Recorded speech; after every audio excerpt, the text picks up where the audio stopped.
অন্তর্বর্তী সরকার ও বাংলাদেশ এক সংকটময় পরিস্থিতিতে।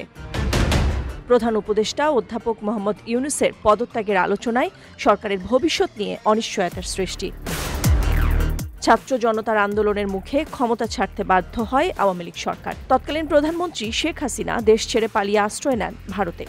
এরপর নতুন বাংলাদেশের স্বপ্ন নিয়ে অধ্যাপক ইউনূসের হাতে দেশের দায়িত্বভার তুলে দেয় গণ অভ্যুত্থানের নায়করা। প্রশ্ন হলো, কেন পদত্যাগের চিন্তা করতে হচ্ছে মানুষের আস্থার সরকারের প্রধান উপদেষ্টা ডক্টর ইউনূসকে? সক্রিয় সব রাজনৈতিক দলের সমর্থনে গঠিত এই সরকারকে কেন এমন সংকটে পড়তে হলো, এসব প্রশ্ন এখন সব মহলে আলোচনার কেন্দ্রে। ঘটনাটি এমন সময় ঘটেছে যখন বিএনপি রাজপথে কর্মসূচি রেখেছে এবং এ সরকারের প্রতি তাদের সমর্থন আর অব্যাহত না রাখার ইঙ্গিত দিচ্ছে। অন্যদিকে সেনাবাহিনীও তেমনই ইঙ্গিত দিয়েছে।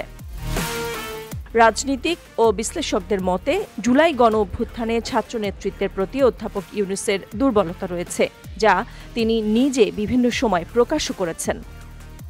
সেই ছাত্র নেতৃত্ব যখন রাজনৈতিক দল এনসিপি গঠন করল, এই দলের প্রতিও তার পক্ষপাতিত্ব রাজনীতির বিভিন্ন ক্ষেত্রে প্রকাশ পেয়েছে, যা বিএনপিকে ক্ষুব্ধ করেছে বলে ধারণা বিশ্লেষকদের। যদি প্রধান উপদেষ্টা পদত্যাগ করেন, সেক্ষেত্রে কী ধরনের সংকট তৈরি হবে তা নিয়ে মতভেদ রয়েছে। কোনো বিশ্লেষকের মতে সুপ্রিম কোর্টের মতামত নিয়ে দলগুলোর সমর্থনে অন্তর্বর্তী সরকার গঠন করা হয়েছে। ফলে এখন অধ্যাপক ইউনূস পদত্যাগ করলে কোনো সাংবিধানিক সংকট হবে না। তখন নতুন সরকার গঠনের প্রশ্ন আসবে।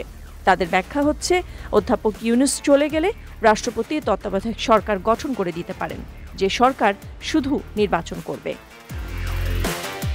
আবার ভিন্ন মত রয়েছে। অনেকের মতে গেল 5 আগস্টের পর থেকে দেশে আইন অনুযায়ী কিছু চলছে না।